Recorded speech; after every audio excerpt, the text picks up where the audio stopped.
ஏற்கனவே சொன்னபடி நம்ம வந்து என்னதுன்னா, தேவன் வந்து நம்மளுக்கு தெரிந்து கொண்டு நம்மள அழைத்து என்ன பண்றாரு, அந்த ஓட்டத்தோட ஒலிம்பிக் ஓட்டம் சொல்லி எக்ஸாம்பிள் வச்சோம். அதுல வந்து ஆரம்பத்துல வந்து கொண்டு வந்து வைக்கிறார், நிக்க வைக்கிற சொல்லிடுறோம். ஓகே, மகிமைப்படுத்தி.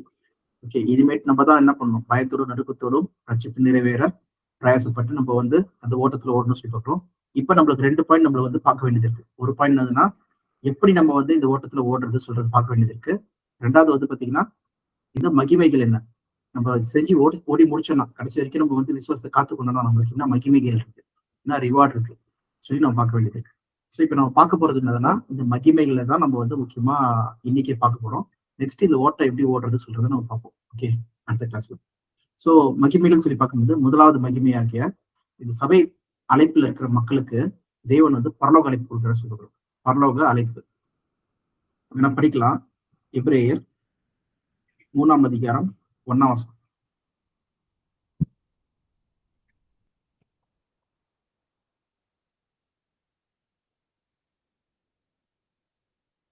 எபிரேயர் 3:1.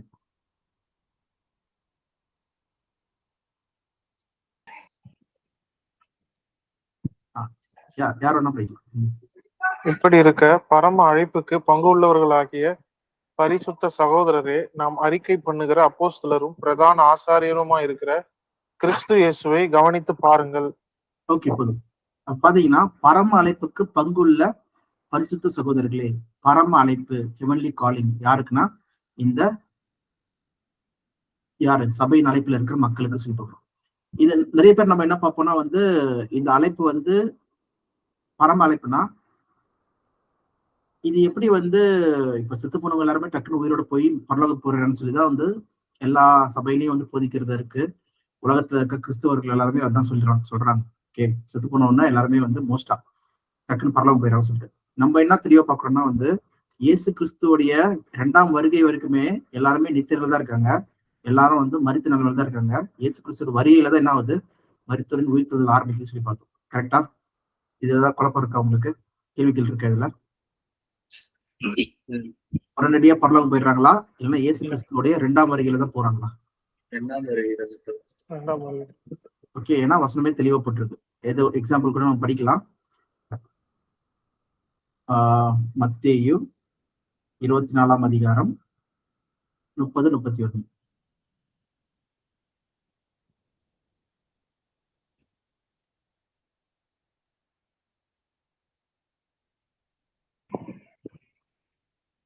அப்பொழுது மனுஷகுமாரனுடைய அடையாளம் வானத்தில் காணப்படும்.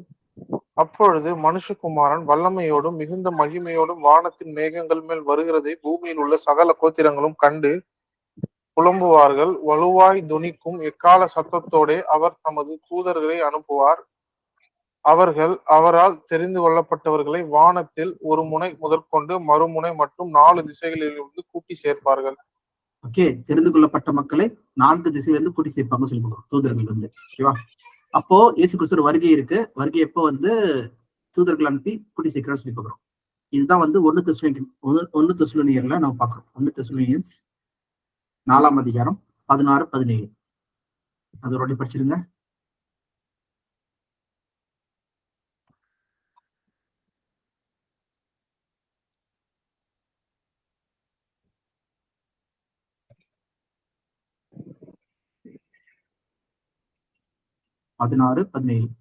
ஏனெனில் கர்த்தர் தாமே ஆரவாரத்தோடும் பிரதான தூதனுடைய சத்தத்தோடும் தேவ எக்காலத்தோடும் வானத்திலிருந்து இறங்கி வருவார்.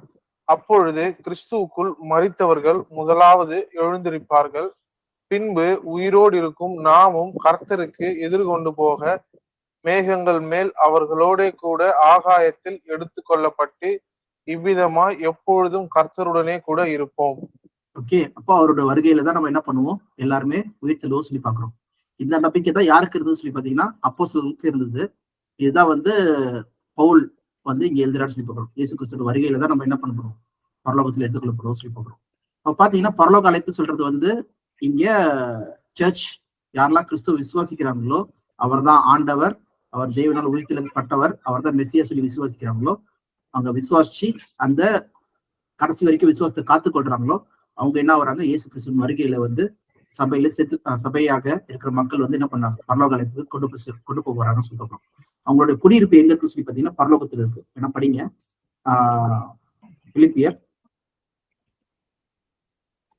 2ஆம் அதிகாரம், 3ஆம் அதிகாரம் 20 ஃபர்ஸ்ட் படிங்க.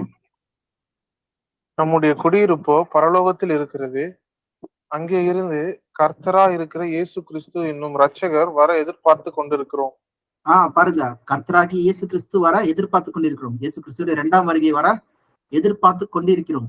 நம்ம குடியிருப்போ எங்க இருக்கு, பரலோகத்தில் உள்ளது சொல்லி பாக்குறோம். அப்போ முழுக்க முழுக்க சபையின் அழைப்பே என்னது, பரலோகத்தின் அழைப்பு சொல்லி பாக்குறோம். ஆனால்தான் வந்து பாத்தீங்கன்னா நம்ம குடியிருப்பு பரலோகத்தில் இருக்குது. இப்ப பரலோகத்தில் நம்ம குடியிருப்பு இருந்ததுன்னா அடுத்தபடியே நம்ம பொருட்கள் எல்லாம் எங்க சேர்க்கணும். எக்ஸாம்பிள், இப்போ சாமுவேல் வந்து அமெரிக்கால வந்து ஒரு கம்பெனில வேலை கிடைச்சிச்சு சப்போஸ். ஓகே, அப்போ வந்து நீங்க அங்கேயே வந்து செட்டில் ஆயிடுங்க, உங்களுக்கு வந்து நாங்க குடியுரிமை கொடுத்துடுறோம், சிட்டிசன்ஷிப் கொடுத்துடுறோம் அமெரிக்கால சொல்லி சொன்ன போது சாமுவேல் வந்து என்ன பண்ணுவாரு, இங்க இருக்கிற அவரோட பொருள் எல்லாம் என்ன பண்ணுவாரு, இதெல்லாம் அவர் வாங்கியிருக்காரோ என்ன பண்ணுவாரு, வித்துட்டு அங்க சேர்த்து வைப்பாரு. ஏன்னா அமெரிக்கால போனா அங்க ஏதாவது இருக்கணும்ல, அங்க ஃபர்ஸ்ட் வீடு பார்க்கணும், அப்புறம் அங்க போயிட்டு தங்கறதுக்கு சாப்பிடறதுக்கு, அப்புறம் எல்லாத்தையுமே நியரஸ்ட் பிளேஸ் எல்லாத்தையும் பார்த்து அங்க சேர்த்து வைக்கணும். பேங்க்ல வந்து கொஞ்சம் அமௌண்ட் வைக்கணும். அப்பதான் அங்க போயிட்டு அவங்களோட ஏடிஎம் கார்டு யூஸ் பண்ணி அங்க இருக்க மணியை எடுத்து அவங்க செலவு பண்ண முடியும். கரெக்டா, தேவைகளுக்கு. சோ கம்பெனில வேலை செஞ்சோம்னா சம்பளம் அங்க போட்டுருவாங்க. ஆனா என்னதுன்னா ஃபர்ஸ்ட் செட்டில் ஆகணும் அங்க போயிட்டு. ஓகே, அப்போ அதே போலதான் வந்து பாத்தீங்கன்னா இப்ப நம்ம குடியிருப்பு பரலோகத்துல உள்ளதுன்னா, ஓகே, சிட்டிசன்ஷிப் வந்து பரலோகத்துல தான் இருக்குது. சிட்டிசன்ஷிப் சொல்லி சொன்னோம்னா நம்ம சொத்துல எங்க சேர்க்கணும், பரலோகத்துல சேர்க்கணும். கரெக்டா தப்பா? கரெக்ட். இதுதான் இயேசு கிறிஸ்து மத்தேயு 6ஆம் அதிகாரத்துல சொல்றாரு. ஓகே, எங்க சொல்றாரு, மத்தேயு 6 19, 20, 21 படிச்சிருங்க.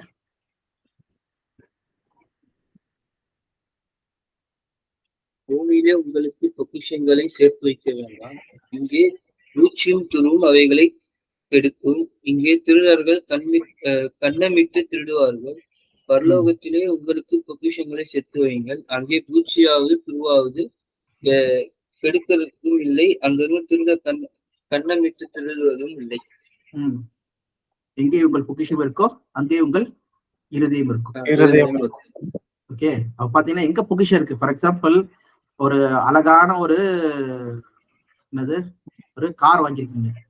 ஓகே, அப்பதான் வாங்கிட்டு வந்து வீட்டு வாசல்ல வந்து விட்டுருக்கீங்க. விட்டு வீட்டுக்குள்ள வந்துட்டு சாப்பிட்டுட்டு நைட்டு தூங்க போறீங்க. தூங்க போறதுக்கு முன்னாடி என்ன பண்ணுவீங்க, ஓடி இந்த வெளில வந்து காரை பார்த்துட்டு தொடப்பீங்க. என்னாலும் தொடப்பீங்க. ஓகே, அழுக்கா இருக்கா சொல்லிட்டு கவர் போடுவீங்க. ஓகே, திருப்பியும் வந்து வீட்டுல போய் உள்ள போய் படிப்பீங்க. திடீர்னு வெளில ஏதோ சத்தம் டப்புன்னு சவுண்ட் கிட்டுச்சுன்னா என்ன பண்ணுவீங்க, உடனே ஓடி போய் என்ன பார்ப்பீங்க, போய் பார்ப்பீங்க என்னாச்சு அப்படின்னு சொல்லிட்டு. ஓகே, அப்ப பாத்தீங்கன்னா எங்கே உங்கள் பொக்கிஷம் இருக்கோ அங்கே உங்கள் இருதயம் இருக்கும் சொல்லி பாக்குறோம். அப்ப பாத்தீங்கன்னா உங்களோட பொக்கிஷங்களை சேர்த்து வைங்க சொல்லும்போது அது எப்படி சேர்க்கறது, எப்படி பரலோகத்துல நம்ம சேர்க்கறது, அதெல்லாம் நம்ம வந்து பார்க்க போறோம் அடுத்த கிளாஸ்ல. ஆனா இப்ப என்னதுன்னா நம்ம குடியிருப்பு பரலோகத்துல இருந்ததுன்னா நம்ம என்ன பண்ணுமா, பரலோகத்துக்கு ஏத்த பொக்கிஷங்களை சேர்த்து வைக்கிறவங்களா இருக்கணும். அது எப்படி சேர்க்கறது சொல்றத நம்ம பார்க்கலாம். சரி, இப்படி இருக்கும்போது இப்போ நம்ம பரலோகவாசினா, இப்ப எக்ஸாம்பிள் உங்களுக்கு வந்து இந்த பூமிக்கு சொந்தம் கிடையாதுன்னா அப்ப நீங்க பூமியில என்னவா இருக்கீங்க,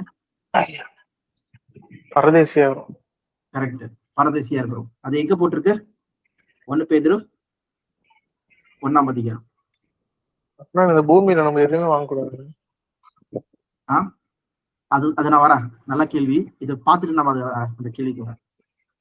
1 பேதுரு 1ஆம் அதிகாரம்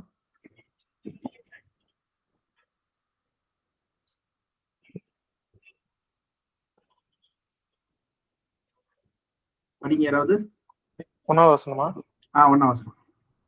இயேசு கிறிஸ்துவின் அப்போஸ்தலனாகிய பேதுரு பொந்து, கலாத்தியா, கப்பதோகியா, ஆசியா, பித்தினியா தேசங்களில் சிதறி இருக்கிறவர்களின் பிதாவாகிய தேவனுடைய முன் அறிவிப்பின்படியே ஆவியானவரின் பரிசுத்தமாக்குதலினாலே கீழ்ப்படிதலுக்கும் இயேசு கிறிஸ்துவினுடைய ரத்தம் தெளிக்கப்படுதலுக்கும் தெரிந்து கொள்ளப்பட்ட பரதேசிகளுக்கு எழுதுகிறதாவது, கிருபையும் சமாதானமும் உங்களுக்கு பெருக கடவுது. பிறகு கிடையாது. ஓகே, ஒரு கிரீட்டிங்ஸ், ஒரு இன்ட்ரடக்ஷன், ஒரு லெட்டரோடைய ஸ்டார்டிங் எழுதும் போது என்ன சொல்றாரு? பரதேசி சொல்லி சொல்றாரு. பாத்தீங்கன்னா எந்த அளவு உங்களுக்கு வந்து கன்விக்ஷன்னா என்னது? அண்டர்ஸ்டாண்டிங். உங்களுக்கு வந்து ஒரு நம்பிக்கை இருந்ததுன்னா லெட்டரோடைய ஸ்டார்டிங்ல என்ன பண்றாங்க? பரதேசி சொல்லி கொடுக்குறாங்க. அப்போ முழுக்க முழுக்க உங்களோட புரிதல் என்ன இருந்தது சொல்லி பாத்தீங்கன்னா, பூமி உனக்கு சொந்தம் அல்ல, பூமி நம்மளுக்கு கிடையாது, நம்ம குடிவாசி எங்க? பரலோகத்துல இருக்கு, அங்க இருந்து வர்றதுக்காக எதிர்பார்த்து கொண்டிருக்கோம். யாருக்கு? இயேசு கிறிஸ்து வர்றதுக்காக எதிர்பார்த்து கொண்டிருக்கோம். அவரே என்ன சொல்லி போயிருக்காரு? நான் உங்களுக்காக ஒரு இடத்த ஆயத்தம் பண்றேன், திரும்பி வந்து உங்களை நான் என்ன பண்ணுவேன்? என்னிடத்துல உங்களை சேர்த்துக் கொள்வேன் சொல்லி சொல்லியிருக்காரு. அந்த வசனம் எங்க இருக்கு? யோவான் 14ஆம் அதிகாரம் 2ஆம் வசனத்துல இருந்து. என் பிதாவின் வீட்டில் அநேக வாசஸ்தலங்கள் உண்டு. அப்படி இல்லாதிருந்தால் நான் உங்களுக்கு சொல்லி இருப்பேன். ஒரு ஸ்தலத்தை உங்களுக்காக ஆயத்தம் பண்ண போகிறேன். நான் போய் உங்களுக்காக ஸ்தலத்தை ஆயத்தம் பண்ணின பின்பு நான் இருக்கிற இடத்திலே நீங்கள் இருக்கும்படி நான் மறுபடியும் வந்து உங்களை என்னிடத்தில் சேர்த்துக் கொள்வேன். பாத்தீங்களா? நான் மறுபடியும் வந்து இதுதான் வந்து நம்ம என்ன பண்றோமா? கிறிஸ்து வருவார் சொல்லி எதிர்பார்த்து கொண்டிருக்கோம். அப்ப யாருக்கு இது சொல்லப்பட்டிருக்கு சொல்லி பாத்தீங்கன்னா, சபை, கிறிஸ்துவின் சபை. ஓகே, அவங்களுக்கு வந்து இது சொல்லப்பட்டிருக்கு. அவர் என்ன சொல்றாரு? இந்த சீஷர்கள், ஆக்சுவலா சொல்லப்பட்ட சீஷர்களுக்கு, சீஷர்களுடைய வார்த்தை கேட்டு இருக்கவங்களும் என்னது? கிறிஸ்துவ சபையா இருக்காங்கன்னு சொல்லி பார்க்கணும். ஓகேவா? அதை விசுவாசிக்கிறவங்க. இங்க எக்ஸாம்பிள் பாக்கணும்னா, யோவான் 17ஆம் அதிகாரம் நம்ம ஏற்கனவே படிச்சதுதான். அதுல ஸ்பெசிபிக்கா ஒரு பாயிண்ட் மட்டும் நம்ம பார்க்க போறோம். எதுனா அதுல 8ஆம் வசனம் மட்டும் படிங்க. நீர் எனக்கு கொடுத்த வார்த்தைகளை நான் அவர்களுக்கு கொடுத்தேன். அவர்கள் அவைகளை ஏற்றுக்கொண்டு நான் உம்மிடத்தில் இருந்து புறப்பட்டு வந்தேன் என்று நிச்சயமா அறிந்து நீர் என்னை அனுப்பினீர் என்று விசுவாசிக்கிறார்கள். பாருங்க, நீர் என்னை அனுப்பினீர் என்று அவர்கள் விசுவாசிக்கிறார்கள். நீங்க கொடுத்தவங்க, அவங்களுக்கு நான் என் வார்த்தையை சொன்னேன், என்னை பத்தி அறிவிச்சேன், உங்க பத்தி அறிவிச்சேன். அவங்க நீர் தான் என்னை அனுப்பினீர் சொல்றத முழுமையாக விசுவாசிக்கிறாங்க. சொல்லும் போது என்ன ஆயிட்டாங்க? சபை ஆயிட்டாங்க. ஓகே, விசுவாசிக்கும் போது என்ன ஆயிட்டாங்க? சபை ஆயிட்டாங்க. ஜீவனுள்ள தேவனே உங்களுக்கு வெளிப்படுத்தினார். ஓகே, மாம்சமும் ரத்தமும் வெளிப்படுத்தல. அந்த 120 பேர் என்ன பண்றாங்க? கிட்ட வந்து இந்த வார்த்தையை, இயேசு கிறிஸ்துவின் வார்த்தையை கேட்டு விசுவாசிக்கிறாங்க சொல்லி பார்க்கணும். இந்த வார்த்தை, இந்த சீஷர்கள் வந்து சொல்ற வார்த்தையை கேட்டு யாரெல்லாம் இந்த என்னை விசுவாசிக்கிறாங்களோ அவங்களுக்காக நான் வேண்டிக் கொள்கிறேன்னு சொல்லி 20ஆம் வசனத்தில் சொல்றாங்க. 20. நான் இவர்களுக்காக வேண்டிக் கொள்ளுகிறதும் அல்லாமல் இவர்களுடைய வார்த்தையினால் என்னை விசுவாசிக்கிறவர்களாகவும் வேண்டிக் கொள்கிறேன். அவன் பாத்தீங்கன்னா சபையா இருக்கிறவங்க எத்தனை பேரு? வெறும் அந்த 120 பேர் கிடையாது. அதுக்கப்புறம் 3000 பேர் ஆடானாங்க. அதுக்கப்புறம் யாரெல்லாம் வந்து கிறிஸ்து வந்து விசுவாசிச்சாங்களோ, கிறிஸ்து தான் கர்த்தர், அவர் தான் வந்து மெசியா, அவர் தான் தேவன் வந்து 3ஆம் நாள் மரித்தோரிலிருந்து உயிர் எழுப்பினார். இப்போ தேவனுடைய வலது பஸ்ல இருக்கார். சங்கீதம் 110:1 படி. ஓகே, அதை விசுவாசிக்கிறவங்க எல்லாருமே என்ன ஆனாங்க? சபையில சேர்க்கப்பட்டாங்க சொல்லி பாக்குறோம். இந்த அஸ்திபார போதனைகள் எல்லாமே கத்துக் கொடுக்கப்பட்டாங்க சொல்லி பாக்குறோம். ஓகே, சோ அந்த வகையில நம்ம என்ன புரிஞ்சுக்கிறோம் சொல்லி பாத்தீங்கன்னா, இந்த கிறிஸ்துவ இங்க வந்து நம்ம கிறிஸ்து வந்து என்ன சொல்றாரு? என் பிதாவின் வீட்டில் அநேக வாசஸ்தலம் உண்டு, நான் வந்து என்ன பண்றேன்? உங்களை கூட்டு போறேன் சொல்லியிருக்காரு. ஓகே, இப்ப இது வரைக்கும் நம்ம பார்க்கும்போது என்னதுன்னா, பரலோக அழைப்புக்கு நம்ம அழைப்பு இருக்கு, கிறிஸ்து வந்து நம்மளை கூட்டு போற சொல்லி நம்ம பாக்குறோம். ஓகே, அதுக்காக தான் நம்ம சிட்டிசன்ஷிப்பா இருக்கு, பரலோக அழைப்பு இருக்கு சொல்லி பாக்குறோம். ஓகேவா? இப்போ ஒரு பாயிண்ட் சாமுவேல் கேட்டார், என்னதுன்னா, அப்ப நம்ம பூமியில வந்து எதுவும் வாங்கக்கூடாதா சொல்லி கேட்டிருந்தார். நீங்க உங்க அன்றாட தேவைகளுக்கு நீங்க வந்து வாங்கிக்கலாம். ஓகே, அன்றாட தேவைன்னா உங்களுக்கு அவசியமா இருந்ததுன்னா, அது 2த்துக்கு 3 வாட்டி கிட்ட நீங்க யோசிச்சு பார்த்து நீங்க அது அவசியமா சொல்லி நீங்க வாங்கலாம். அனாவசியமா சொல்லி, அவசியமா அனாவசியமா, இட் இஸ் ஃபார் பர்பஸா இருக்குதான் வாங்கலாம். அன்பர்பஸ்ஃபுல் சும்மா வாங்குறீங்கன்னா வாங்காதீங்க. ஓகே, ஃபார் எக்ஸாம்பிள் இன்னொரு விஷயத்தை சொல்றாங்க எங்கன்னா, மார்க், நீங்க ஏற்கனவே தெரிஞ்ச வசனம் தான், மார்க் 8:35 நம்ம ஏற்கனவே பார்த்த வசனம் தான் இது. எதுனா, தன் ஜீவனை ரட்சிக்கிறதுக்காக நீங்க ஏதாவது காரியம் பண்ணீங்கன்னா, இந்த பூமியில நீங்க வாழ்றதுக்காக, இந்த பூமியில நான் நிரந்தரமா நான் வாழணும், நிரந்தரம் நாம வச்சுக்கோங்க, நிரந்தரமா உங்க ஸ்ட்ராங் ஃபவுண்டேஷன் போட்டு ஓகே நீங்க வாழணும்னு நினைச்சீங்கன்னா அது தப்பு. நான் தேவனுக்காகவும் சுவிசேஷத்துக்காகவும், நான் சுவிசேஷத்துக்காக தான் நான் வாழ போறேன், ஓகே தேவனுக்காக தான் நான் வாழ போறேன், கிறிஸ்துவுக்காக தான் வாழ போறேன் சொல்லி அந்த தீர்மானத்தோட இந்த பூமியில நீங்க வாழ்ந்தீங்கன்னா அவங்க என்ன பண்றாங்களா? மெய்யான ஜீவனை பெற்றுக்கொள்வாங்களா? படிங்க 35. தன் ஜீவனை ரட்சிக்க விரும்புகிறவன் அதை இழந்து போவான். என் நிமித்தமாகவும் சுவிசேஷ நிமித்தமாகவும் தன் ஜீவனை இழந்து போகிறவன் அதை ரட்சித்துக் கொள்வான். ஓகே, டைரக்ட் வசனம், இதுல எந்த வித மாற்றமும் கிடையாது. ஓகே, கிறிஸ்துவுக்காகவும் சுவிசேஷத்துக்காகவும் தன் ஜீவனை, ஞானஸ்தானத்துக்கு பிறகு, ஞானஸ்தானமே என்னது, இந்த பூமிக்கு மறித்துட்டு, இந்த பூமிக்குரிய வாழ்க்கைக்கு மறித்துட்டு கிறிஸ்துக்கென்று வாழ்கிற மக்களா இருக்காங்க. எங்க போட்டிருக்கு? ரோமர் 6ஆம் அதிகாரம்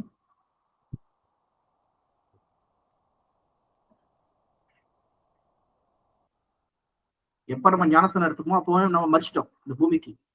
ஓகே, 6:4 இருந்து படிங்க. மேலும் பிதாவின் மகிமையாலே கிறிஸ்து மரித்தோரிலிருந்து எழுப்பப்பட்டது போல நாமும் புதிதான ஜீவன் உள்ளவர்களாய் நடந்து கொள்ளும்படிக்கு அவருடைய மரணத்திற்குள்ளாகும் ஞானஸ்தானத்தினாலே கிறிஸ்துவுடனே கூட அடக்கம் பண்ணப்பட்டோம். இந்த பூமிக்குரிய காரியங்களுக்கு பழைய மனுஷன், ஓகே, இந்த மாம்சீக மனுஷன் மறிச்சிட்டான், ஃபுல்லா அடக்கம் பண்ணப்பட்டான். ஓகே, இப்ப என்ன ஆச்சு?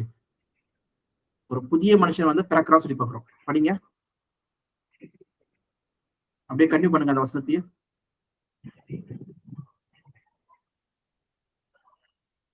அவருடைய மரணத்தின் சாயலில் நாம் இணைக்கப்பட்டவர்களானால் அவர் உயிர்த்தெழுதலின் சாயலும் இணைக்கப்பட்டிருப்போம்.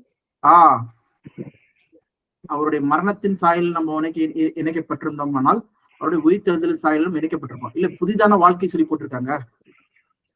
We too may live a new life. 4ஆம் வசனத்துல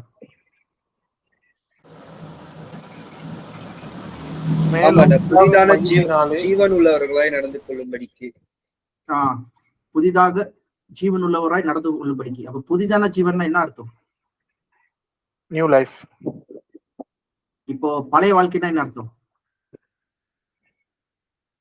பூமிக்குரிய வாழ்க்கையில இருந்து நம்ம என்ன ஆயிட்டோமா, புதிய வாழ்க்கை வாழ்றதுக்கான அழைக்கப்பட்டிருக்கோமா. பாத்தீங்கன்னா பழைய வாழ்க்கை, புதிய வாழ்க்கை. பழைய வாழ்க்கை சொல்றது உலகத்துக்கு ஒத்த வேஷம் தெரிந்த வாழ்க்கை, உலக மக்கள் வாழ்ற மாதிரியே வாழ்றது. ஓகே, அன்றாட பிழைப்புக்கேற்ற அலுவல்கள். ஓகே, பிழைப்புக்கேற்ற அலுவல்னா அதுதான் என்னோட வாழ்க்கை, நான் உலகத்துல நான் செட்டில் ஆகணும், நான் பெரிய ஆள் ஆகணும் சொல்றதுதான் வாழ்க்கையே. அந்த வாழ்க்கை தான் உலக மக்கள் வாழ்றாங்க. என்னதுன்னா இந்தியன் ட்ரீம், என்ன அமெரிக்கன் ட்ரீம் சொல்லி ஒரு ட்ரீம் இருக்கு. ஒரு நல்ல ஒரு வீடு வாங்கணும், நல்ல ஒரு கார் வாங்கணும், நல்லா வந்து ஒரு பொசிஷன்ல போகணும், மேனேஜர் பொசிஷன் எல்லாம் வந்து பிபி ஆகணும், நல்ல ஒரு பொசிஷன் ஆயிட்டு நல்லா வாழ்க்கையில வந்து செட்டில் ஆகணும், நல்லா பசங்களுக்கு வந்து படிக்க வைக்கணும், நல்லா பசங்களை வந்து கல்யாணம் பண்ணி கொடுக்கணும், கடைசியில நல்லா லைஃப் வந்து செட்டில் ஆயிட்டு நம்ம மறிக்கணும் சொல்றதுதான் வந்து ஒருத்தர் உலகத்துல இருக்கிற சராசரியான மக்களுடைய ட்ரீம். இது தப்பு கிடையாது. ஆனா நம்ம ஞானஸ்தானத்தப்போ இந்த சராசரியான இந்த உலக வாழ்க்கையை நம்ம என்ன பண்ணிட்டோம், மரணத்துக்கு ஒப்பு கொடுத்துட்டோம். ஏன்னா நம்ம குடியிருப்பு என்ன ஆயிடுச்சு, நீங்க சிட்டிசன்ஷிப்பா பரலோகத்துக்கு போயிட்டீங்க. ஓகே, ஞானஸ்தானம் அப்ப என்ன ஆயிடுச்சு, நீங்க பரலோகவாசியை வாழணும். இனிமேட்டு பூமிக்குரிய இந்த யோசனைகள், இந்த பூமிக்கான மனுஷனுடைய காரியங்கள் எதுவுமே இருக்கக்கூடாதான். ஓகே, உலகத்துக்கு ஒத்த விஷயமே தரிக்க முடியாதான். படிங்க, அதே ரோமர்ல 12ஆம் அதிகாரம் படிங்க, 12:2. நீங்கள் இந்த பிரபஞ்சத்திற்கு ஒத்த விஷயம் தெரியாமல் தேவனுடைய நன்மையும் பிரியமும் பரிபூர்ணமான சித்தம் இன்னதென்று பகுத்தறியத்தக்கதாக உங்கள் மனம் புதிதாகிறதுனாலே மறுரூபமாகுங்கள். ஓகே, இந்த உலகத்துக்கு ஒத்த விஷயம் தெரியாமல் நீங்க என்ன பண்ணுமா, உங்கள் மனது புதிதாகிறதுனாலே. அது மட்டும் இல்லாத படிக்கு தேவனுடைய நன்மையும் பிரியமும் பரிபூர்ணமான சித்தம், அவருடைய சித்தம் அதான் இம்பார்ட்டன்ட். காட் பிளான், அது அந்த பிளானுக்கு ஏற்ற உங்களுடைய கிரியைகள் இருக்கணும், நம்மளுடைய வாழ்க்கை இருக்கணும். அந்த பிளானுக்கு ஏற்ற வாழ்க்கை இல்லைன்னா நம்ம என்ன பண்ண முடியாது, இந்த பரலோக ராஜ்யத்தில் இல்லைன்னா தேவனுடைய ராஜ்யத்தில் பிரவேசிக்க முடியாது. இதுதான் நம்ம எங்க பார்த்தோம், மத்தேயு 7ஆம் அதிகாரத்துல நம்ம பார்த்தோம். மத்தேயு 7ல கர்த்தாவே கர்த்தாவே சொல்லி கூப்பிடுறாங்க பாத்தீங்களா.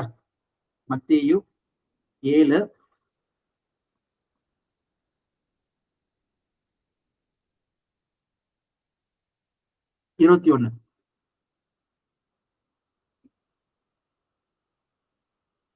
அது மட்டும் படிங்க.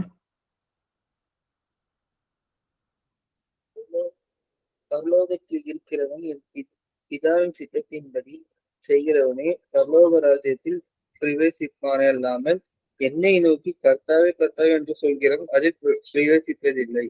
ஓகே, கர்த்தாவே கர்த்தாவே சொல்றவங்க பிரவேசிப்பதில்லை. ஓகே, அன்றாட பூமிக்குரிய வாழ்க்கைக்காக ஒருத்த தேவனை தேடுறவனா இருந்தானா அது அது கிடையாது, அவங்க பிரவேசிக்க முடியாது. இங்க என்ன போட்டிருக்கு டைரக்டா, பிதாவின் சித்தத்தை செய்கிறவனோ அல்லாமல் வேற யாரும் என்ன பண்ண முடியாது, பரலோக ராஜ்யத்தில் நுழைவது, will enter the kingdom of heaven. கிளியரா போட்டிருக்கா? இதுதான் வந்து பாத்தீங்கன்னா ரோமர் 12ஆம் அதிகாரத்தில் நம்ம படிக்கிறோம். தேவனுடைய நன்மையும் பிரியமும் பரிபூர்ணமான சித்தம் என்னதென்று அறிந்து நம்ம மனது என்ன ஆகணுமா, புதிதாகிறதுனாலே பழைய மனுஷன் என்ன பண்றான், அந்த பூமிக்குரிய காரியங்களுக்காக யோசிச்சுட்டு இருக்கான், எல்லாம் பண்ணிட்டு இருக்கான். எல்லாம் புதிதாகி என்ன பண்றோமா, நம்ம ஞானஸ்தானத்தை மறைச்சிட்டு பூமிக்கு நம்ம பரலோகவாசியா மாறுறோம். அது கேட்ட சித்தத்தை நம்ம கொண்டு வந்த மக்களா இருக்கணும்னு சொல்லுவோம். அப்படி இருக்க மட்டும் தான் நீ ஞானஸ்தானமே எடு, இல்ல எடுக்காத சொல்றாரு இயேசு கிறிஸ்து. அது மாதிரி நீ வந்து எல்லாத்தையும் நீ விட்டுட்டு என்னை பின்பற்றினா வா, அப்படி இல்லைன்னா வராது அப்படி சொல்றாரு. எங்க சொல்றா சொல்லி பாத்தீங்கன்னா,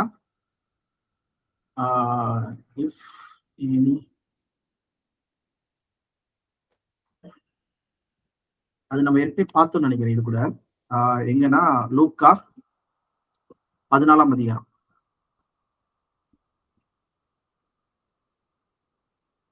14:28. ஃபர்ஸ்ட் வந்து இது படிச்சிருங்க, 26 படிச்சிருங்க.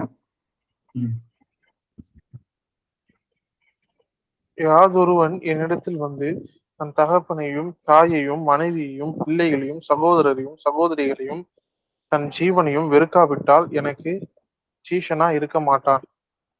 வெறுக்கிறதுனா என்னது? இப்ப கல்யாணம் பண்ணிருக்காங்க வெறுத்துருமா? அப்படி கிடையாது, ப்ரிஃபரன்ஸ். இப்ப ஃபார் எக்ஸாம்பிள் இயேசு கிறிஸ்து வந்து ஒரு எக்ஸாம்பிள் சொல்லுவாரு, என் தகப்பனை வந்து நான் போய் நான் புதைச்சிட்டு வந்துடுறேன் சொல்லும்போது என்ன சொல்லுவாரு இயேசு கிறிஸ்து? தகப்பன் தன்னை புதைச்சுக்கிட்டோம், மரித்தோரை அடக்கம் செய்யட்டும், நீ என்ன பின்பற்றி வா. அப்போ ப்ரையாரிட்டி என்னதுன்னா தேவனுக்கு ப்ரையாரிட்டி சொல்லி பார்க்கிறோம். எல்லாத்துலயுமே முதலாவது தேவன் ராஜ்யத்தையும் நீதியும் தேடுங்கள், மற்றபடி மற்றவைகள் என்ன பண்ணுவாரா, தேவன் பார்த்துக் கொள்வாராம். ஓகே, அவர் தேவன் கொடுப்பார் சொல்லி பார்க்கிறோம். ஓகேவா? அதே போல 28ஆம் வசனத்துல பாருங்க, 28 ஃபர்ஸ்ட் படிங்க. இப்போ 28,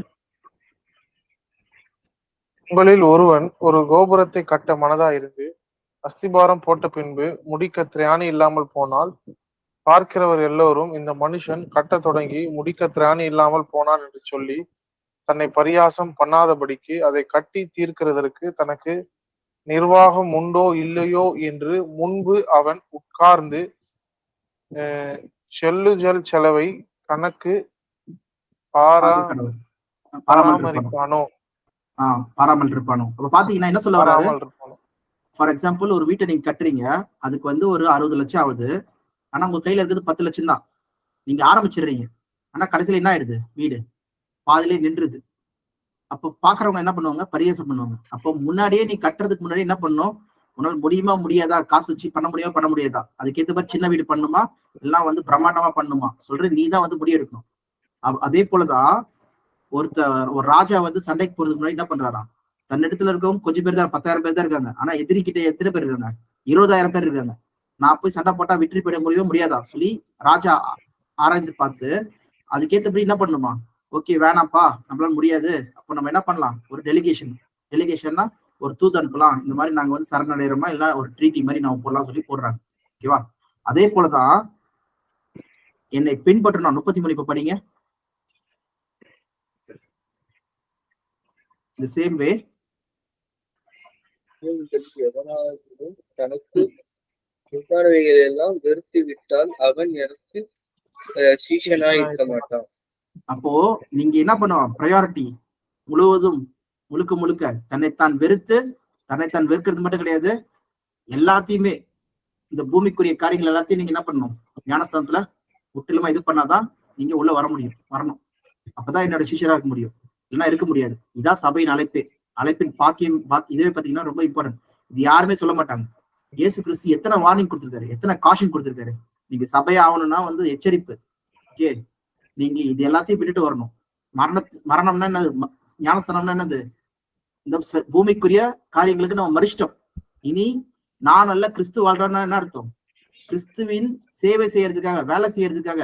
ஓகே, அவருக்கு நான் சாட்சியா வாழ்றதுதான் என்னுடைய வாழ்க்கையா இருக்கு இனிமேட்டு ஞானஸ்தானத்துக்கு பிறகு. இதுக்கு தயாரானா வா, என்னை பின்பற்று. இது தயார் இல்லைன்னா வராத சொல்லிதான் கிரைஸ்ட் சொல்றாரு. அப்போ தயாரா வந்து அவரோடு கூட பாடுபட்டால் அவரோடு கூட ஆளுகை செய்யறவங்களா மாறுவாங்க. அது வேணா படிங்க. 1 தீமோத்தேயு 2ஆம் அதிகாரம் நினைக்கிறேன். 2-1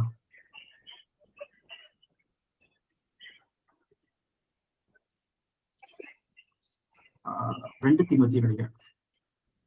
2 தீமோத்தேயு 1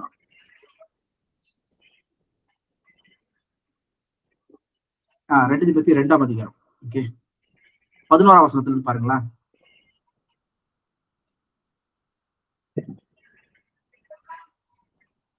2 தீமோத்தேயு 2 தீமோத்தேயு 2:1 11ல இருந்து. இந்த வார்த்தை உண்மையுள்ளது. அப்போ அதுக்கு அர்த்தமே என்னது? இந்த வார்த்தை உண்மையுள்ளது. ஸ்திரீயானவள் எல்லாவற்றிலும் அடக்க முடியவளா இருந்து. அது இல்லப்பா, 2 தீமோத்தேயு 2ஆம் அதிகாரம் 11ஆம்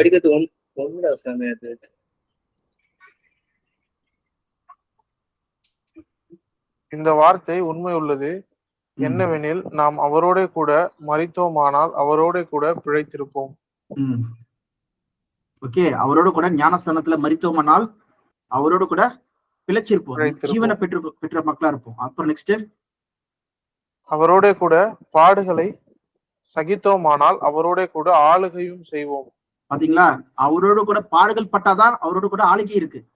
ஓகே, அந்த மகிமையில கணத்துல அவர் நம்ம பரலோகம் போயிட்டு கிறிஸ்துவோட சேர்ந்து ஆளுகை செய்வாங்களாம். ஓகே, இந்த மக்கள். ஓகே, ஃபார் எக்ஸாம்பிள் அது கூட படிக்கலாம். எங்கன்னு சொல்லி பாத்தீங்கன்னா, வெளிப்படுத்தல் ரெவலேஷன்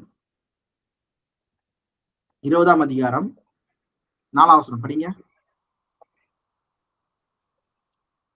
அன்றியும் நான் சிங்காசனங்களை கண்டேன், அவைகள் மேல் உட்கார்ந்தார்கள், நியாய தீர்ப்பு கொடுக்கும்படி அவர்களுக்கு அதிகாரம் அளிக்கப்பட்டது.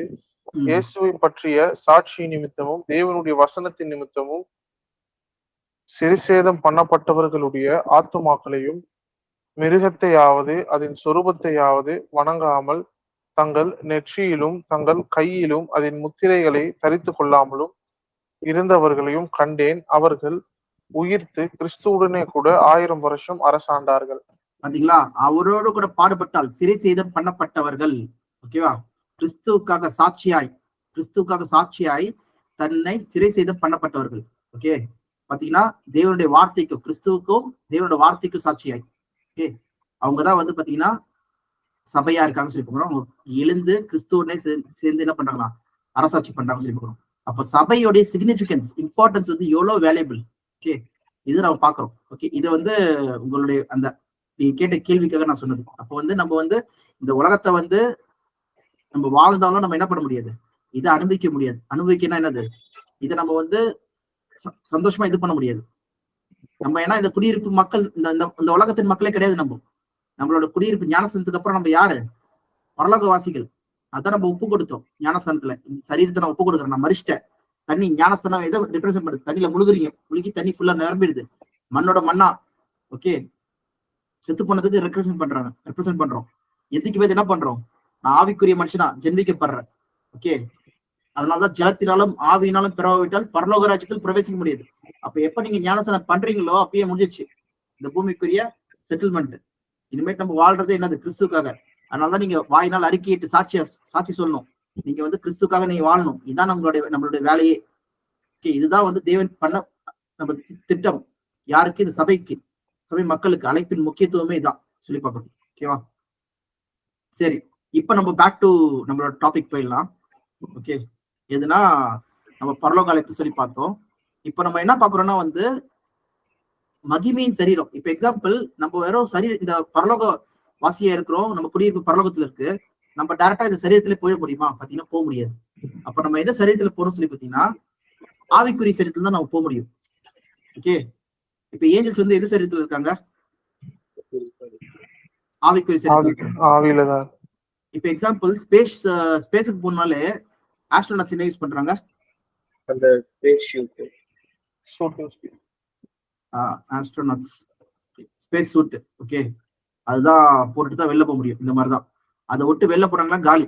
ஒண்ணு ப்ரெஷர்ல அந்த ஜீரோ கிராவிட்டி இல்ல, அந்த இதுல வேக்யூம் இருக்கு, வேக்யூம்ல எல்லாம் வெடிச்சிரும். ஓகே, இன்னொன்னு விஷயம் என்னன்னு சொல்லி பாத்தீங்கன்னா, அந்த ரேடியேஷன் வெளில வர அந்த இது ரேடியேஷன்ல காலி ஆயிடும் ஸ்கின். ஓகே, இன்னொன்னு வந்து இந்த கோல்டு பாத்தீங்கன்னா 3 என்விரான்மெண்ட் நம்மள என்ன பண்ணுதா தாக்குதான் ஸ்பேஸ்ல. ஒண்ணு அந்த ஜீரோ வேக்யூம், ஓகே, காத்தே இல்ல, அந்த வேக்யூம்ல வெடிச்சிருவோம் நம்ம. ரெண்டாவது அந்த ரேடியேஷன், சூரியன்ல இருந்து வந்த ரேடியேஷன், எந்த பாதுகாப்பும் இல்ல, முடிஞ்சிச்சு. மூணாவது cold, ice cold, dead cold. Okay, சூரியன் படாத அந்த இடம் இருக்கு பாத்தீங்களா, மறைவா இருந்தனா டப்புனு ஃபுல்லா கோல்டு சொல்லிட்டு வரும். அப்போ மாம்சமும் ரத்தமும் பரலோகத்துக்கு மேல வானத்துக்கே போக முடியாது. ஓகே, ஸ்பேஸ்க்கே போக முடியாது. அதான் வந்து பாத்தீங்கன்னா படிங்க 1 கொரிந்தியர் 15ஆம் அதிகாரம் 1 கொரிந்தியர் 15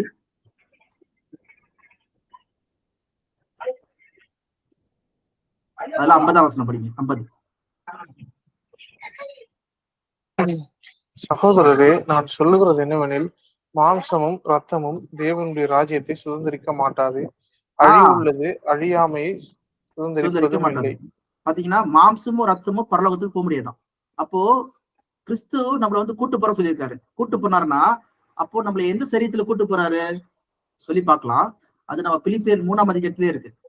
நம்ம 20ஆம் வசனத்துல நம்ம படிச்சோம். நீங்க 20, 21 ரெண்டு சேர்த்து படிச்சிருங்க. இப்போ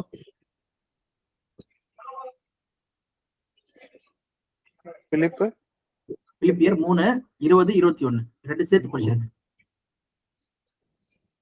நம்முடைய குடியிருப்போ பரலோகத்தில் இருக்கிறது. அங்கே இருந்து கர்த்தராகிய இயேசு கிறிஸ்து என்னும் இரட்சகர் வர எதிர்பார்த்து கொண்டிருக்கிறோம். அவர் எல்லாவற்றையும் தமக்கு கீழ்ப்படுத்தி கொள்ளத்தக்க தம்முடைய வல்லமையான செயலின்படியே தம்முடைய அற்பமான சரீரத்தை நம்மளுடைய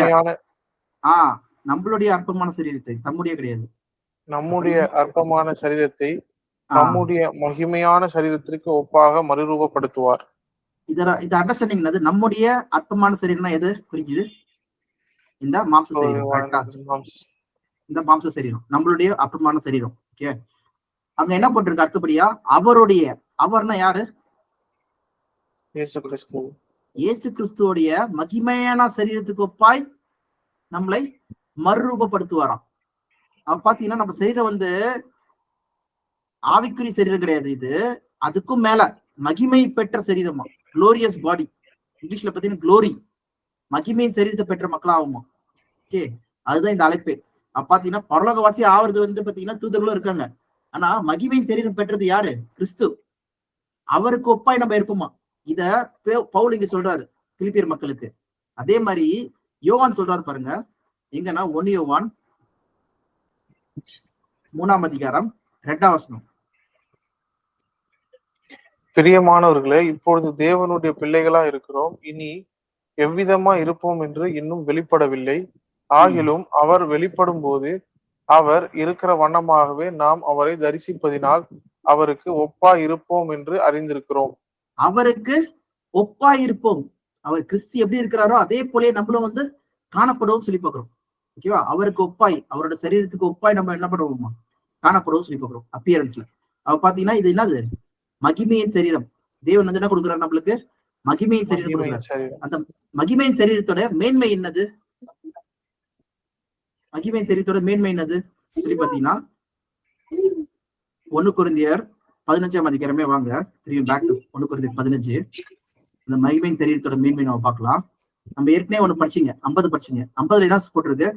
இந்த அழிவுக்குரிய சரீரம் சொல்ற இந்த மாம்சீக சரீரம் அழியாத சரீரத்துக்கு மாறுதான். படிங்க அத. சகோதரரே, நான் சொல்லுகிறது என்னவெனில், மாம்சமும் ரத்தமும் தேவனுடைய ராஜ்யத்தை சுதந்திரிக்க மாட்டாது. அழிவுள்ளது அழியாமையை சுதந்திரிப்பதும் இல்லை. வெயிட் பண்ணுங்க, இத வந்து நம்ம கிரேக்கத்துல பார்க்கலாம். ஓகே, அழிவுள்ளது சொல்லுது இந்த சரீரம், அழியாத சரீரம் சொல்றது அழியாததை சொல்லும்போது அதுக்கு என்ன வார்த்தை யூஸ் பண்றாங்க கிரேக்கத்துல சொல்லி பாத்தீங்கன்னா அர்த்த ரஷ்யா சொல்ற வார்த்தை அழியாத சரீரம். அதுக்கு அர்த்தம் என்ன சொல்லி பாத்தீங்கன்னா இன்கரப்டபிள். இன்கரப்ட், கரப்ட்னா என்னது? அதை வந்து அழிக்க முடியும், இல்லைன்னா கரப்ட் பண்ண முடியும். அப்ப கரப்டே பண்ண முடியாதான். இன்கரப்டபிள். இன்டிஸ்ட்ரக்டபிள் யூசேஜ் பாத்தீங்கன்னா இன்டிஸ்ட்ரக்டபிள்னா என்னது? அதை டிஸ்ட்ராய் பண்ண முடியாது, அதை வந்து அழிக்கவே முடியாது. அப்படிப்பட்ட ஒரு சரீரம் அர்த்த ரஷ்யா. இது மொத்தம் 8 வாட்டி யூஸ் பண்ணிருக்காங்க இந்த வார்த்தையை. ஓகேவா? இது நம்ம வந்து இதுல இருக்க டீடைல்ஸ் நம்ம பார்க்கலாம் ஒண்ணுன்னா. ஃபர்ஸ்ட் வந்து பாத்தீங்கன்னா அழிவுக்குரிய சரீரத்தை அழியாத சரீரமா மாத்துறாராம். இன்டெஸ்ட்ரக்டபிள், அழிய முடியாத சரீரமா. ஓகே, அதுக்கு அடுத்த 53ஆம் வசனம் படிங்க. இல்ல அப்படியே படிச்சுட்டு வாங்க. 51, 52. அழியாமை சுதந்திரிப்பதும் இல்லை. இதோ ஒரு ரகசியத்தை உங்களுக்கு அறிவிக்கிறேன். நாம் எல்லோரும் நித்திரை அடைவதும் இல்லை. ஆகிலும் கடைசி எக்காலம் துணிக்கும் போது ஒரு நிமிஷத்திலே, ஒரு இமை பொழுதிலே நாம் எல்லோரும் மறுரூபமாக்கப்படுவோம். எக்காலம் துணிக்கும். அப்பொழுது மரித்தோர் அழிவில்லாதவர்களாய் எழுந்திருப்பார்கள். நாமும் மறுரூபமாக்கப்படுவோம். அழிவுள்ளதாகிய இது அழியாமையையும், சாவுக்கேதுவான இது சாவாமையும் தெரிந்து கொள்ள வேண்டும். இப்போ நம்ம 54ஆம் வசனம் வந்துட்டோம். கரெக்டா? 53, 54, 53 தானே? சரி, ஒரு நிமிஷம். 53ஆம் வசனம். 53ஆம் வசனம். இதுல வந்து பாத்தீங்கன்னா நம்ம ஏற்கனவே நம்ம என்ன பார்த்தோம்? பெரிஷபிள் பார்த்துட்டோம். ஓகே, பெரிஷபிள் டு இம்பெரிஷபிள், அழிவுக்குரிய சரீரம் அழியாமையும் சொல்லும்போது அதுக்கு என்ன வார்த்தை? அர்த்த ரஷ்யா. ரஷ்யா சொல்ற வார்த்தை இன்கரப்டபிள், இன்டிஸ்ட்ரக்டபிள். அதான் அழிக்கவே முடியாது அந்த சரீரத்தை. ஓகேவா? இப்போ உடனே பாத்தீங்கன்னா இம்மார்டாலிட்டி, சாவுக்கு ஏதுவானது சாகாமையும் போட்டிருக்கு. அப்ப இந்த அர்த்த நேஷியா சொல்ற வார்த்தை வந்து பாத்தீங்கன்னா மொத்தம் 3 வாட்டி தான் யூஸ் பண்ணிருக்காங்க. ஓகே, என்னதுன்னா இதுக்கு அர்த்தம் என்ன சொல்லி பாத்தீங்கன்னா இம்மார்டல். இதுக்கு அர்த்தம் ஃப்ரீடம் ஃப்ரம் டெத். இதுக்கு அர்த்தம் என்னதுன்னா வித்தவுட் டெத், டெத்லெஸ்னஸ், மரணமே இல்லையா, மரணமே நேரிட முடியாதான். இது யாருக்கு யூஸ் பண்ணிருக்காங்க சொல்லி பாத்தீங்கன்னா தேவனுக்கு மட்டும் தான் இருக்கா. ஏன்னா படிங்க 1 தீமோத்தேயு 6ஆம் அதிகாரம் 16ஆம் வசனம்.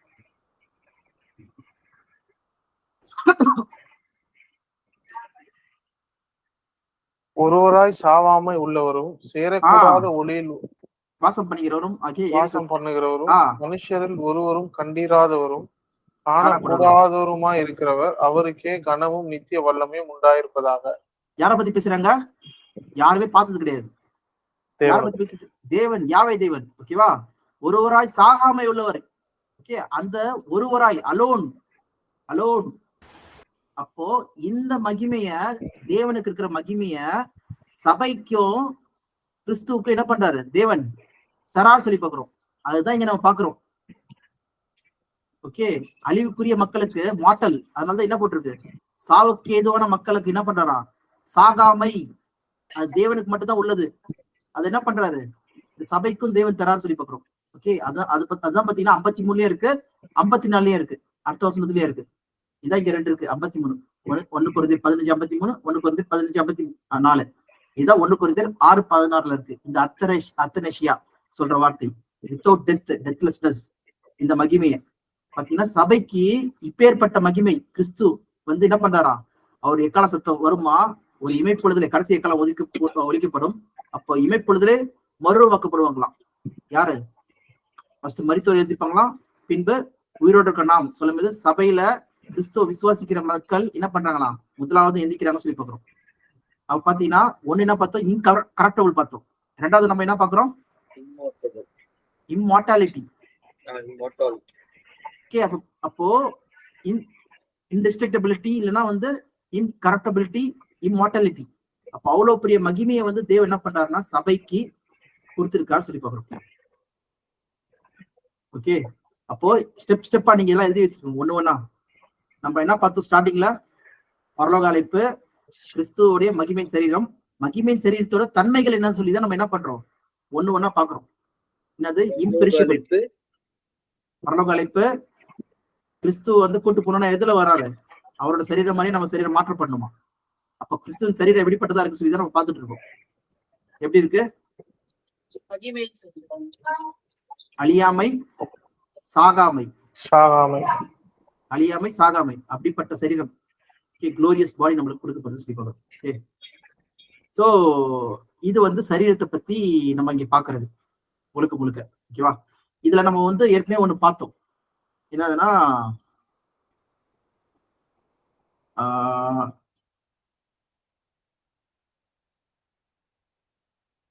எதுனா இதுக்கு முந்தினது பெரிஷபிள், இம்பெரிஷபிள், அழியாமை பார்த்துனது.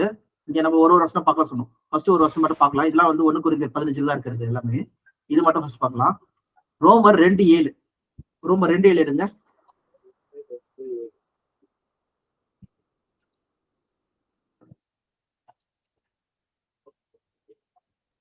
சோர்ந்து போகாமல் நற்கிரியைகளை செய்து மகிமையும் கனத்தையும் அழியாமையும் தேடுகிறவங்களுக்கு நித்திய ஜீவனை அளிப்பார். ஓகே, மகிமை கனம் அழியாமை தேடுகிறவர்களுக்கு நித்திய ஜீவனை தேவன் அளிப்பார். சரி, சோர்ந்து போகாமல் நற்கிரியை செய்யறவங்களுக்கு, இந்த ஓட்டத்துல வந்துட்டாங்க, கடைசி வரைக்கும் அவங்க விசுவாசத்தை காத்துக்கொள்ற மக்களுக்கு தேவன் என்ன பண்றாரா? அல்டிமேட் ரிவார்டா மகிமை கனம் அழியாமை நித்திய ஜீவன் 4 காரியங்களுக்கு. ஓகே, இதெல்லாம் நம்ம ஏற்கனவே நம்ம வந்து அழியாமையை பார்த்துட்டோம். ஓகே, கிறிஸ்துவின் சரீரத்தின் மகிமை கனம்னா என்னது? மகிமையும் கனம்னா என்னது? அதுதான் நம்ம பார்க்க போறோம். ஃபார் எக்ஸாம்பிள், நான் மகிமையும் கனம்னு சொல்லி போடுறேன். எக்ஸாம்பிள் இங்கே என்ன சொல்ல போறேன், க்ளோரி அண்ட் ஆனர் சொல்லி போறேன். ஓகே, போறேன்னா எனக்கு சங்கீதம் 8:5 வருது, மகிமை கனம். இங்கெல்லாம் யோசுவா, இது யோபு, இங்க ரெண்டுமே வராது மகிமை கனம். இது நம்ம பார்க்கலாம் அந்த கான்டெக்ட்ல. வேணா படிங்க, சங்கீதம் 8:5.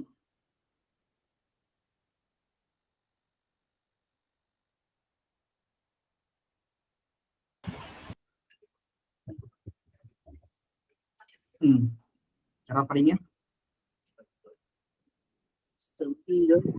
நீர் அவனை தேவ தூதரிலும் சற்று சிறியவனாக நீ மகிமையினாலும் கனத்தினாலும் அவனை முடிசூட்டினீர். வெயிட் பண்ணுங்க. சங்கீதம் 8:5 இங்க பாத்தீங்கன்னா மகிமையினாலும் கனத்தினாலும் அவனை முடிசூட்டினீர். அப்ப மகிமை கனம் வந்தாலே என்ன ஆகுதுங்க? முடிசூட்டுறது வந்துருது. முடிசூட்டுறதுன்னா என்னது? ராஜா.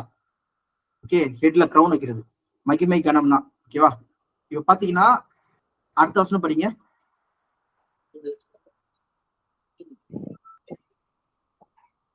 உன்னுடைய கரத்தின் கிரியைகளின் மேல் நீர் அவனுக்கு ஆளுகை தந்து சகலத்தையும் அவனுடைய பாதங்களுக்கு கீழ்ப்படுத்தினீர். இது யார பத்தி பேசிட்டு இருக்காங்க இங்க? மனுஷனை பத்தி. நம்மளை பத்தி கிடையாதுப்பா, இது ஆதாம பத்தி பேசிட்டு இருக்காங்க. ஆதாம். ஏன்னா அது கீழே என்ன வருது? அவனுக்கு வந்து எல்லாத்தையும் சொல்லும் இது எதெல்லாம் கீழ்படுத்தினாரா? 7, 8. அப்புறம் நெக்ஸ்ட் பறவைகள், சமுத்திரத்தின் மாற்றங்கள், கடலின் சஞ்சலங்கள் அவன் பாதங்களுக்கு கீழ்படுத்தினது. இது ஏற்கனவே நம்ம எங்க பார்த்திருக்கோம்? பார்த்ததுதான் இதுவும். ஸ்டார்டிங்ல ஒரு ஜெனிசிஸ் 1ஆம் அதிகாரம் 28ஆம் வசனம். நம்ம முன்னாடியே ஸ்டார்டிங்லேயே பார்த்துட்டு வருது. அந்த 28 மட்டும் படிச்சிருங்க. 1:28.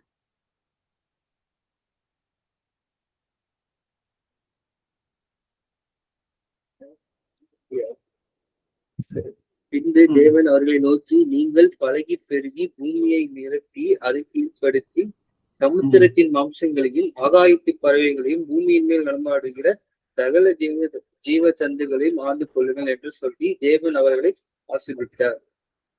தேவன் அவர்களை ஆசீர்வதித்தார். என்னது? நீங்க ஆண்டு கொள்ளுங்கள், ரூல் ஓவர் இட். ஓகே, சகலத்தையும் என்ன பண்றாங்க? காலு கீழே கொடுத்த சொல்லி எல்லா கிரியேஷனை படைச்சிட்டு மனுஷனை வந்து உள்ள வந்துட்டு எப்படி வீடை வந்து அப்பா ரெடி பண்ணிட்டு அவங்க பசங்களுக்கு வந்து ஹேண்ட் ஓவர் பண்ற மாதிரி காட் என்ன பண்ணிட்டாரு? ஆதாமுக்கு வந்து இந்தா வீட்டு சாவி சொல்லிட்டு இந்த பூமியோட இதை வந்து ஆளுகையை வந்து என்ன பண்றாரு? கொடுத்துட்டா சொல்லி போறோம். மகிமையினாலும் கனத்தினாலும் அவனை முடிசூட்டினார். அவன் தான் ராஜா ஆதாம். ஆனா அந்த மகிமையின் கனமும் யார்கிட்ட போயிடுச்சு? சாத்தான்கிட்ட போயிடுச்சு, பிசாசுகிட்ட போயிடுச்சு. அவன் தான் இந்த உலகத்தின் அதிபதி ஆகிட்டா சொல்லி போறோம். இயேசு கிறிஸ்து ஞானஸ்நானம் எடுக்கும்போது என்ன கேட்கிறான்? என்னை படிந்துக்கொள், நான் வந்து இந்த பூமியை வந்து என்ன பண்றேன் உனக்கு கொடுக்குறேன் சொல்லி சொல்றாரு. அதுதான் இயேசு கிறிஸ்து என்ன சொல்றாரு? அப்பாலை இப்போ சாத்தானே சொல்லி சொல்றாரு. ஓகே, தேவனுக்கு ஒருவருக்கு நீ படிந்து கொள்வாயாக சொல்லிட்டு. அது எங்கன்னா மத்திய 4ஆம் அதிகாரத்துல நம்ம பார்க்கலாங்க. சரி, இப்ப வந்து பாத்தீங்கன்னா நம்ம எபிரேயர் போயிடலாம். ஹீப்ரூஸ் 2ஆம் அதிகாரத்துல என்னாச்சு சொல்லி பாத்தீங்கன்னா மகிமையின் கனமும் இதே விஷயத்த வந்து பவுல் வந்து என்ன பண்றாருன்னா இங்க 2ஆம் அதிகாரம் 6ஆம் வசனத்துல இருந்து பேசுறாரு. அப்ப பார்க்கும்போது அந்த 8ஆம் வசனத்தோட கன்வர்ஷன் படிங்களா? 8ஆம் வசனத்தோட கன்வர்ஷன் எந்த வசனம்? எபிரேயர் 2:8 இருந்து. சகலத்தையும் அவனுக்கு கீழ்ப்படுத்தினார் என்கிற விஷயத்தில் அவர் அவனுக்கு கீழ்ப்படுத்தாத பொருள் ஒன்றும் இல்லை. அப்படி இருந்தும் இன்னும் அவனுக்கு சகலமும் கீழ்ப்பட்டிருக்க காணோம். அப்போ கீழ்பட்டிருக்க காரணம் சொல்லும் போது அந்த அதிகாரம் வந்து அவன்கிட்ட இல்ல. அவனுக்கு கொடுக்கப்பட்டிருந்தது, ஆனா சகலமும் அவனுக்கு கொடுக்கப்படல. அந்த அதிகாரம் இப்ப இல்ல. ஏன்னா வந்து பிசாசானவன் என்ன பண்ணிட்டான், அந்த உலகத்தின் அதிபதி அந்த ஆளுகையை எடுத்துக்கொண்டான். அப்ப இயேசு கிறிஸ்து என்ன பண்றாரு, அவர் வராது. 9ஆம் வசனம் படிங்க. என்றாலும் தேவனுடைய கிருபையினால் ஒவ்வொருவருக்காக மரணத்தை ருசி பார்க்கும்படி தேவ தூதரிலும் சற்று சிறியவராக்கப்பட்டிருந்த இயேசு மரணத்தை உத்தரித்தது நிமித்தம் மகிமையினாலும் கனத்தினாலும் முடிசூட்டப்பட்டதை காண்கிறோம்.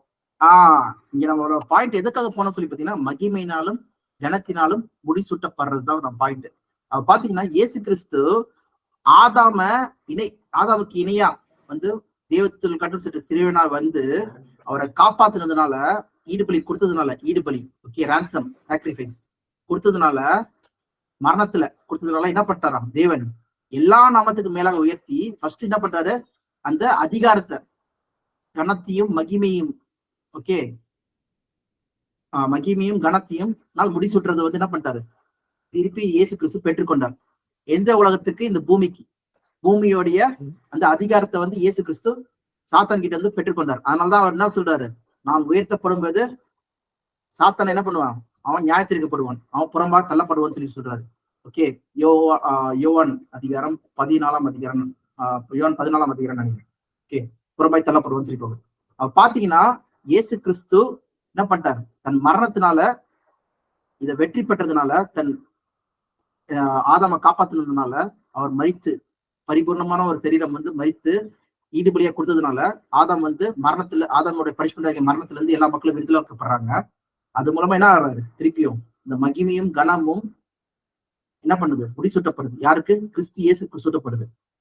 அது மட்டும் இருக்கா சொல்லி பார்த்தீங்கன்னா கிடையாது. இந்த பூமிக்குரிய ஆளுகை அது மட்டும் இல்லாதபடிக்கு தேவன் என்ன பண்றாரு, எல்லா நாமத்துக்கும் மேலாக இயேசு கிறிஸ்து வந்து உயர்த்திறார் சொல்லி பார்க்கணும். அந்த வசனம் எங்க இருக்கு? பிலிப்பியர் 2ஆம் அதிகாரம்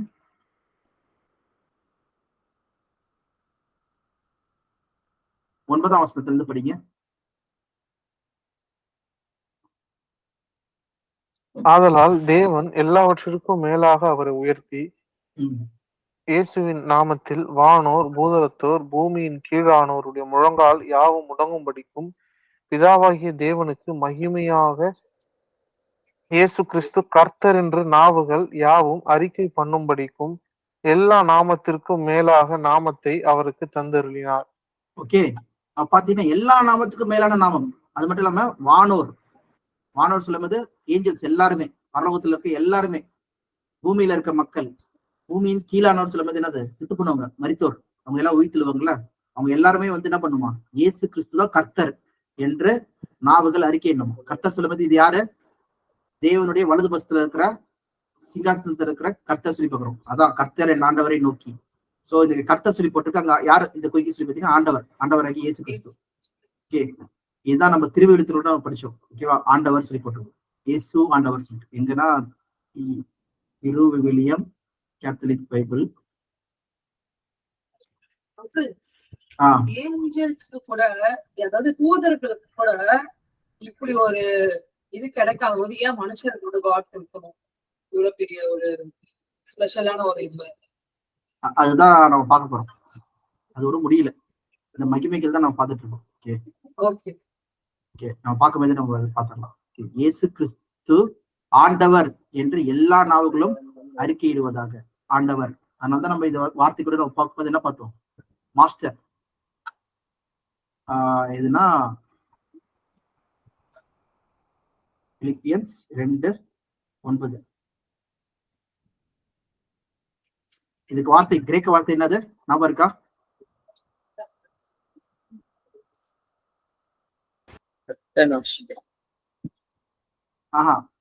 கிரேக்க வார்த்தை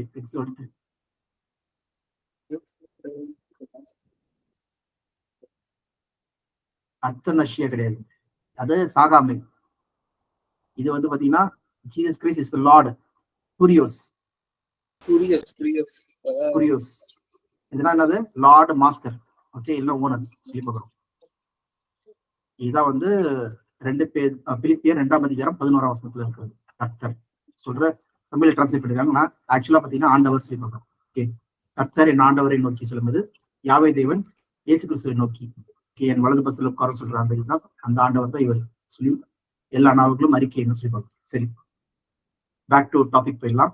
பாத்தீங்கன்னா தேவன் வந்து என்ன பண்றாரு, இயேசு கிறிஸ்துவ கனத்தினாலும் மகிமையினாலும் அது செஞ்சு முடிச்சதுனால நம்ம இங்க என்ன பாக்குறோம்னா கனமும் மகிமையும் முடி சுட்டினா சொல்லி பாக்குறோம்.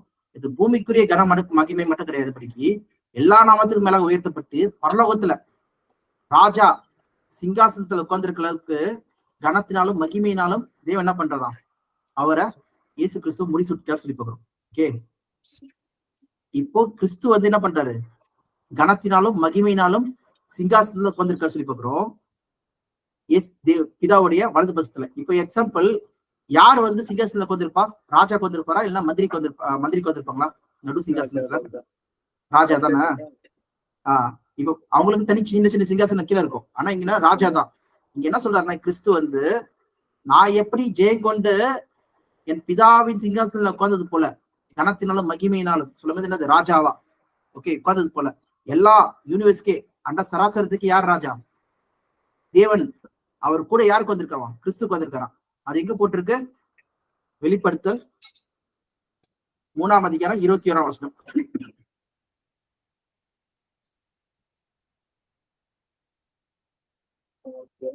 என் பிதாவினுடைய சிங்காசனத்திலே அவரோட கூட உட்கார்ந்தது போல ஜெயம் கொள்கிற எவனோ அவனும் என்னுடைய சிங்காசனத்தில் என்னோட கூட உட்கார்ந்திருக்கும்படி அருளை செய்வேன்.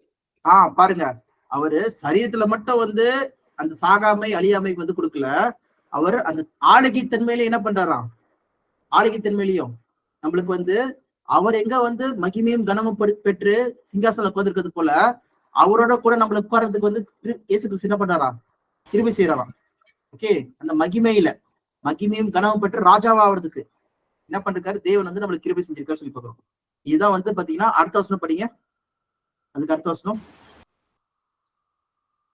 ஆவியானவர் சபைகளுக்கு செல்கிறதை காதுள்ளவன் கேட்க கடவன் என்று. இப்ப இயேசு கிறிஸ்து சொன்னார் பாத்தீங்களா, உங்கள் காதுகள் கேட்கறதுனாலையும் உங்கள் கண்கள் காண்கிறதுனாலையும் பாக்கியம் உள்ளவர்கள். அப்போ சபைகளுக்கு சொல்றாங்க இந்த விஷயத்த சொல்றவன் காதுள்ளவன் கேட்க கடவன். இந்த அழைப்பின் முக்கியத்துவத்தை சரியா புரிஞ்சுக்கணும்னா காது இருந்தா கேட்டுக்கோங்க சொல்லி இயேசு கிறிஸ்து சொல்றாரு.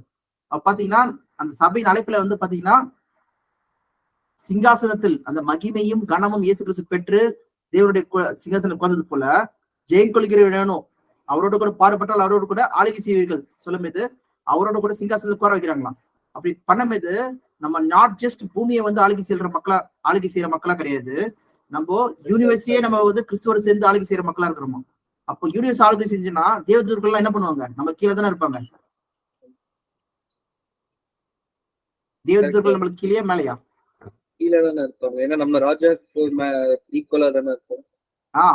அங்க மேல இருக்கிறோம். பாத்தீங்கன்னா அதனாலதான் பவுல் என்ன சொல்றாருன்னா 1 கொரிந்தியர் 6ஆம் அதிகாரம் 3ஆம் வசனத்துல,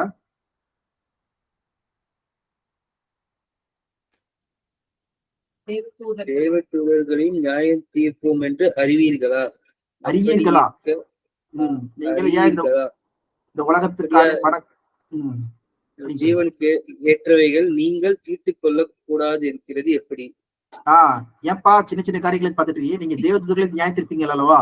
இதுதான் நம்ம வெளிப்படுத்தல கூட படிச்சோம். வெளிப்படுத்தல என்ன பாக்குறோம்னு சொல்லி பாத்தீங்கன்னா அந்த மக்களுக்கு 20ஆம் அதிகாரத்துல வெளிப்படுத்தல் இங்க இருக்குன்னு நினைக்கிறேன், இதுல எடுத்துடுறேன். 20ல 4ஆம் வசனத்துல ஜெயம் கொள்ற மக்களுக்கு என்ன இருக்கு சொல்லி பாத்தீங்கன்னா I saw the thrones. அது 4 ஃபர்ஸ்ட் ஸ்டார்டிங் மட்டும் படிங்க. அன்றையும் நான் சிங்காசனங்களை கண்டேன். சிங்காசனம் சொல்லி ஒரு சிங்காசனம் சொல்ல, சிங்காசனங்களை கண்டேன். அவைகள் மேல் உட்கார்ந்தார்கள். யாருக்கு வந்தார்கள்?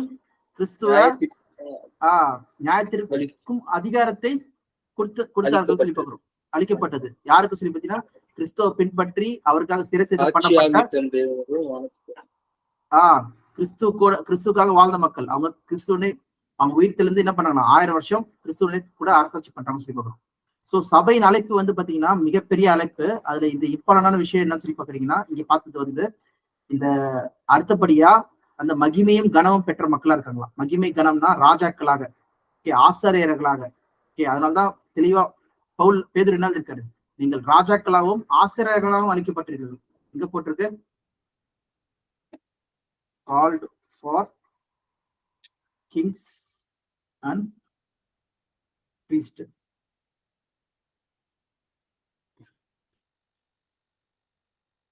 ரெவல்யூஷன் 1:6, வெளிப்படுத்தல் 1:6.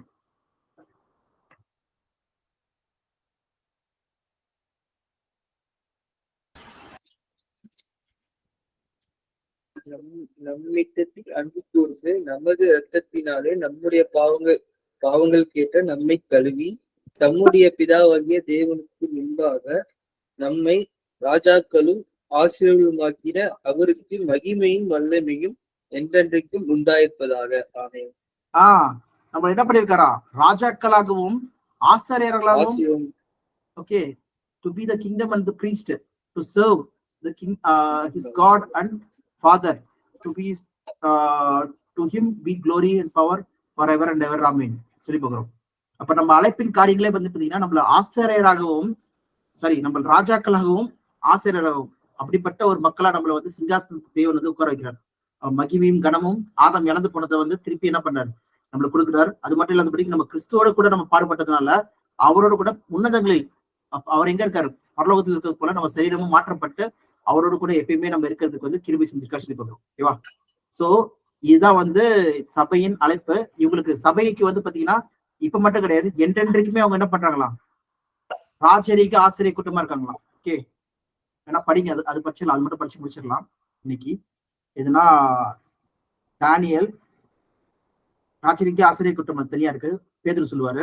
தானியல்ல வந்து பாத்தீங்கன்னா பரிசுத்தவான்களுக்கு என்றென்றைக்கும் ராஜ்யம் வந்து கொடுக்கப்படும் சொல்லி பார்க்கணும். தானியல் 7ஆம் அதிகாரம் 18ஆம் வசனம்.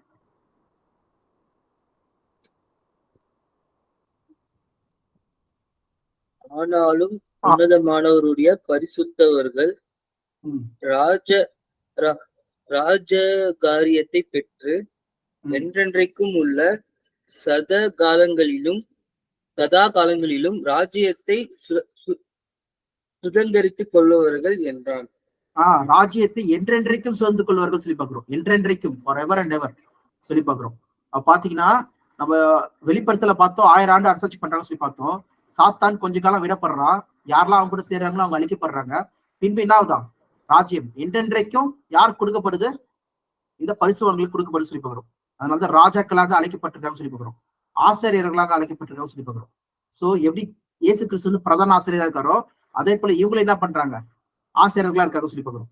எப்படி இயேசு கிறிஸ்து ராஜாவா இருக்கிறாரோ இவங்களும் என்ன பண்றாங்க, ராஜாவா இருக்கிறார் சொல்லி பார்க்கிறோம். அதனாலதான் இயேசு கிறிஸ்து என்ன சொல்றாங்க, அவரை வந்து அழைக்கிறாங்க ராஜாதி ராஜா.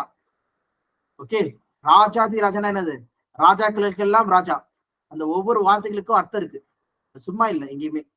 பாத்தீங்கன்னா ராஜாதி ராஜா, கர்த்தாதி கர்த்தா, எல்லா மாஸ்டர்ஸ்க்கும் என்னது, அவர் வந்து தலைமையான மாஸ்டர் சொல்லி பார்க்கிறோம். அப்ப அங்க ராஜா, மத்த ராஜாக்கள்ல யார் சொல்லி பாத்தீங்கன்னா சபை மக்கள். மத்த கர்த்தாதி கர்த்தா சொல்றது ஏதோ பூமியில இருக்கிற அந்த பூமியில இருந்து எடுக்கப்பட்ட சபை ஆட்கள் தான் சொல்லி பாக்குறோம். ஓகேவா? அவங்கதான் என்ன பண்றாங்களாம், கிறிஸ்துவனை கூட பின்னாடி வராங்களாம். எங்க போட்டிருக்கு இது? வெளிப்படுத்தல் 19ஆம் அதிகாரத்துல இருக்கு, ரெவல்யூஷன் 19ல இருக்கு.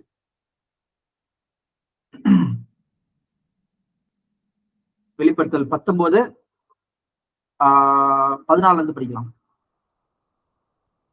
13 இருந்து படிக்கலாம்.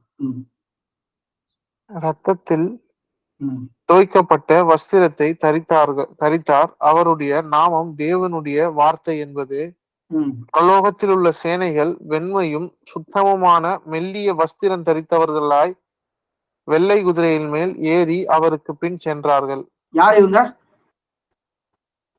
வஸ்திரம் தரித்து வெள்ளை குதிரையில பின் வராங்க, அவங்க யாரு? இத பத்தி தான் வந்து யூதால போட்டிருக்காங்க. ஏனோக்கு வந்து சொல்லியிருக்காரே சொல்லிட்டு. யார் இவங்க? என்ன படிங்க, சாரி, யூதா, ஜான் கிடையாது, யூதா, ஜூட்.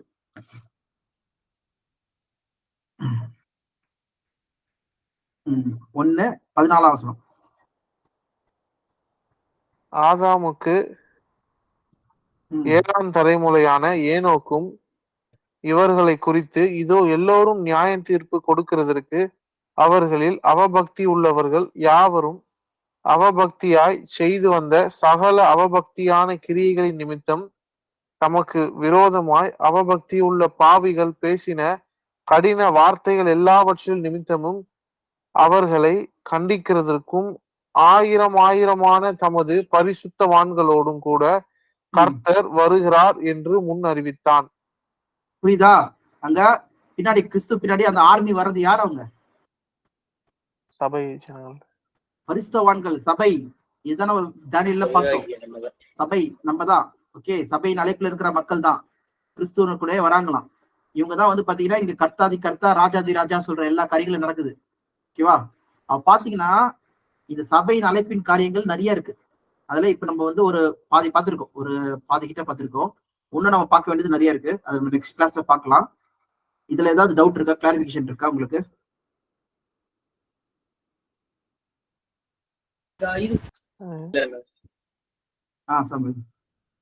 இல்லண்ணா. சரி, ஓகேப்பா. நீங்க ஏதாவது படிங்க. சோ இவ்வளவு மகத்தான அழைப்பு இது, தேவனுடைய தெரிந்து கொள்ளுதல். இது நம்மளுடைய ஈவு கிடையாது, நம்மளுடைய சொந்த இதனால நம்ம இங்க இந்த ஓட்டத்துக்குள்ள வரல. இது முழுக்க முழுக்க தேவனுடைய கிருபை சொல்லி பார்க்கிறோம்.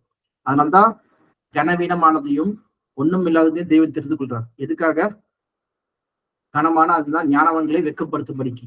ஓகே, கனவீனமான ஆட்களை தெரிந்து கொள்றாரு. அப்போ இந்த சுவிசேஷம், இந்த சத்தியம் நம்மளுக்குள்ள வரதே வந்து ஒரு பெரிய பாக்கியம்.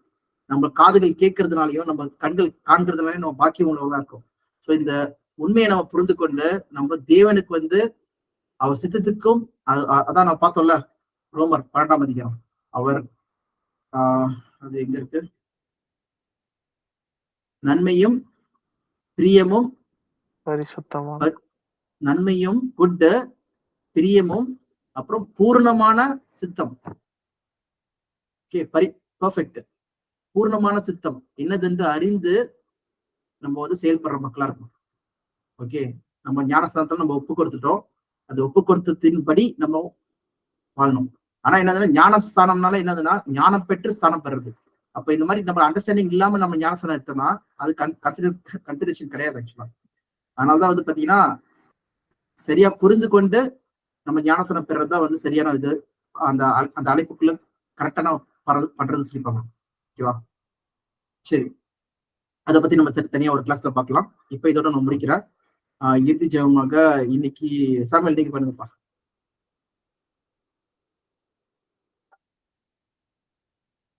ஸ்தோத்திரம் ஸ்தோத்திரம் ஆண்டவரே, நன்றி செலுத்துகிறோம், ஸ்தோத்திரிக்கிறோம், போற்றுகிறோம், ஆண்டவரே உயர்த்துகிறோம்.